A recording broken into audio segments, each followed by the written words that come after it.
नमस्कार, daily line के news file bulletin में आपका स्वागत है। मैं हूं अभिषेक पांडे।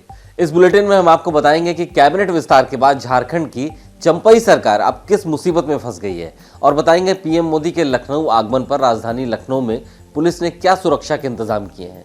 इसके साथ ही बताएंगे कि भाजपा के राष्ट्रीय अधिवेशन के आज दूसरे दिन क्या क्या कार्यक्रम हो रहे हैं। लेकिन उससे पहले एक नजर डालते हैं आज की हेडलाइंस पर। झारखंड की चंपई सरकार पर आई नई मुसीबत। कैबिनेट विस्तार में मंत्री पद न मिलने पर कांग्रेस के 12 विधायक नाराज। 2 दिन में 3 बार हो चुकी है बैठक।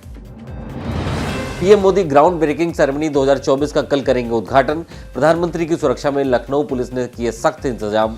3300 सिपाही हुए तैनात। जैन मुनि आचार्य श्री विद्यासागर जी महाराज ने त्यागे प्राण। आज होगा अंतिम संस्कार। पिछले साल पीएम मोदी ने लिया था आशीर्वाद। किसान आंदोलन का आज 6वां दिन। पंजाब हरियाणा बॉर्डर पर डटे किसान। केंद्र और किसानों के बीच चंडीगढ़ में होगी चौथे दौर की वार्ता। भाजपा के राष्ट्रीय अधिवेशन का आज दूसरा दिन। बीजेपी शासित राज्यों के मुख्यमंत्री और उप मुख्यमंत्री करेंगे बैठक। पीएम मोदी और नड्डा भी होंगे शामिल। अब बात करते हैं पहली खबर की। झारखंड की चंपई सरकार अपने मंत्रिमंडल विस्तार के बाद मुश्किल में नजर आ रही है। कैबिनेट विस्तार में जगह न मिलने पर कांग्रेस के 17 में से 12 विधायक नाराज हो गए हैं। इन नाराज विधायकों ने 2 दिनों में 3 बार बैठक की है, जिसके बाद 8 विधायक दिल्ली के लिए रवाना हो गए। जानकारी के मुताबिक नाराज चल रहे 12 कांग्रेसी विधायकों में से 8 ने शनिवार की शाम को एक बैठक की थी। इस दौरान हेमंत सोरेन के भाई और चंपई सरकार के मंत्री बसंत सोरेन इन विधायकों से मिलने पहुंचे, लेकिन बात नहीं बनी। हालांकि बसंत सोरेन ने कहा कि परिवार में कुछ शंका थी, उसे दूर करने का प्रयास किया जा रहा है। आपको बता दें कि चंपई सरकार में कांग्रेस के 4 विधायक मंत्री हैं।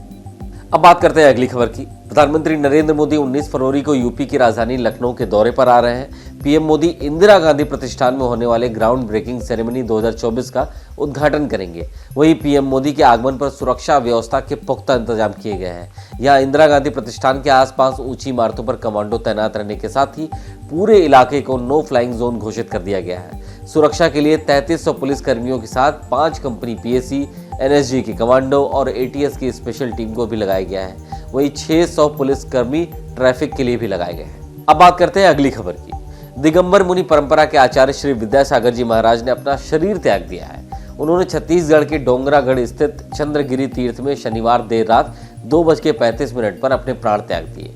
उन्होंने आचार्य पद का त्याग करते हुए 3 दिन का उपवास लिया था और अखंड मौन धारण कर लिया था, जिसके बाद उन्होंने अपने प्राण त्याग दिए। वहीं उनके शरीर त्यागने की खबर मिलने के बाद से जैन समाज के लोग डोंगरगढ़ में जुटने लगे थे। जानकारी के मुताबिक आज दोपहर उनका अंतिम संस्कार उनके विधि विधान से होगा।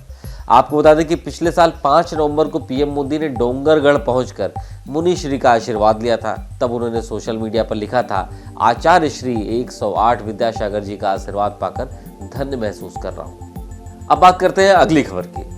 किसान आंदोलन का 6वां दिन है। दिल्ली जाने के लिए किसान पंजाब हरियाणा बॉर्डर पर डटे हुए हैं।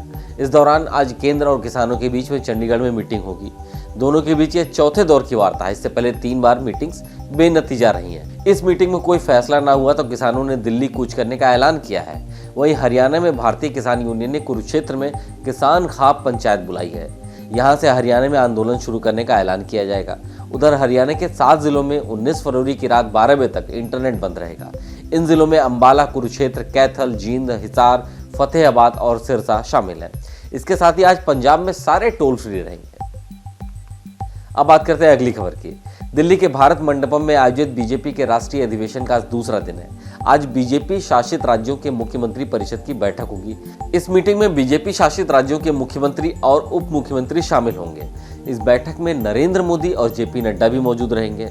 इस दौरान लोकसभा चुनाव की तैयारियों और केंद्र और राज्य सरकार को लेकर चल रही योजनाओं की चर्चा की जाएगी।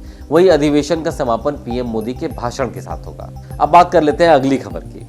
सुप्रीम कोर्ट ने इलेक्टोरल बॉन्ड स्कीम को असंवैधानिक बताते हुए इस पर रोक लगा दी है। इस पर भारतीय चुनाव आयोग ने अपनी प्रतिक्रिया दी है। मुख्य चुनाव आयुक्त राजीव कुमार ने कहा है कि ईसी गुमनाम चुनाव फंडिंग योजना के संबंध में सुप्रीम कोर्ट के आदेशों का पालन करेगा। आयोग ने हमेशा ही सूचना प्रवाह और भागीदारी में पारदर्शिता की वकालत की है। दरअसल मुख्य चुनाव आयुक्त राजीव कुमार ने लोकसभा चुनाव के लिए राज्यों के विधानसभा चुनाव और मतदान केंद्रों और मतदान के दौरान उपलब्ध कराई जाने वाली सुविधाओं के बारे में जानकारी दी है। उन्होंने देश की जनता से अपील की है कि सभी को लोकतंत्र के उत्सव में भाग लेना चाहिए। राजीव कुमार ने कहा कि सुप्रीम कोर्ट को दिए अपने हलफनामे में आयोग ने कहा कि वह पारदर्शिता के पक्ष में है। जब आदेश जारी होगा तो वह सुप्रीम कोर्ट के निर्देश के अनुसार कार्रवाई करेंगे। आज के इस daily line news file bulletin में सिर्फ इतना ही। देश दुनिया की तमाम खबरों को पाने के लिए आप देखते रहिए डेली लाइन।